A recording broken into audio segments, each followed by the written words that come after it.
आचार्य जी मिलेंगे आपको। उनके भक्त, अभी 2 दिन पहले मैंने एक रील डाला, तो वो जो बोलते हैं कि पढ़े लिखे लोग उनको फॉलो करते हैं, तो वो लोग आकर के वहाँ पर गाली गलौज क्यों कर रहे हैं? आचार्य प्रशांत के जो भक्त हैं वो आपको गालियाँ नहीं देते हैं, वो आपसे सवाल पूछते हैं सम्मान के साथ। लेकिन जिस दिन आपने कुर्बानी जैसे पाखंड को खुलकर पाखंड बोलना शुरू कर दिया अपने पॉडकास्ट में, उस दिन आपको पता लगेगा कि गाली कैसे कैसे लोग कैसी कैसी देते हैं।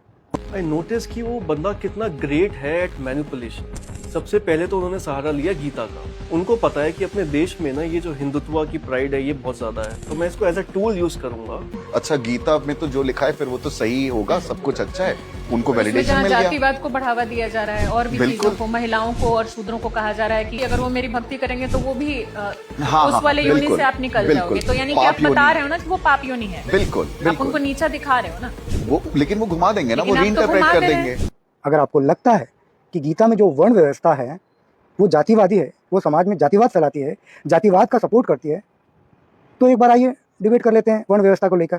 आचार्य प्रशांत आपसे ज़्यादा पढ़े लिखे हैं, जिनके ऊपर आप उंगली उठा रही है ना, वो आपसे ज़्यादा पढ़े लिखे हैं। उनके पास बहुत सारे ऑप्शन थे जीवन में कुछ करने के लिए। आचार्य प्रशांत पैसा कमाने के लिए आचार्य नहीं बने हैं, गीता का ज्ञान नहीं दे रहे हैं। वो समाज से पाखंड को दूर करने के लिए गीता का ज्ञान दे रहे हैं। अगर आपको गीता से इतनी ही आपत्ति है तो अपना एक पॉडकास्ट कुरान पर क्यों नहीं करती आप, बाइबल पर क्यों नहीं करती आप? आपके अंदर इतना साहस नहीं है कि आप कुरान के ऊपर, बाइबल के ऊपर पॉडकास्ट कर सकें, उन्हें गलत साबित कर सकें अपने पॉडकास्ट में। नहीं है आप में इतना सामर्थ्य, क्योंकि आप एक वामपंथी विचारधारा वाली महिला हो। आपका एक एजेंडा है। जब भी कोई सनातन धर्म की बात करता है, गीता की बात करता है, वेदों की बात करता है और उसकी सही व्याख्या करता है, तो आपको मिर्ची लगती है। फिर आप उसके ऊपर उंगली उठाने लगती हैं, जैसे आप आचार्य प्रशांत के ऊपर उंगली उठा रही हैं। आप कभी अपने अंदर झांक के देखिए कि आप कितनी नफरत फैला रही हैं इस समाज में। मैं आपको चैलेंज करता हूं, आप मेरे साथ डिबेट कीजिए या मुझे अपने पॉडकास्ट पर बुलाइए और केवल वर्ण व्यवस्था पर डिबेट कीजिए और साबित कीजिए कि जो गीता है वो जातिवाद फैलाने का काम करती है, लोगों को बांटने का काम करती है। लेकिन टॉपिक केवल वर्ण व्यवस्था रखिएगा।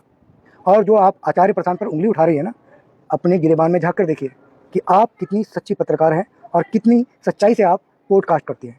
जब कोई गीता और वेदों की सही व्याख्या करता है, आचार्य प्रशांत जैसे लोग जो समाज को सचमुच पाखंड से बाहर निकालने का काम कर रहे हैं, आप ऐसे महापुरुषों पर उंगली उठाती हैं। शर्म आनी चाहिए आपको।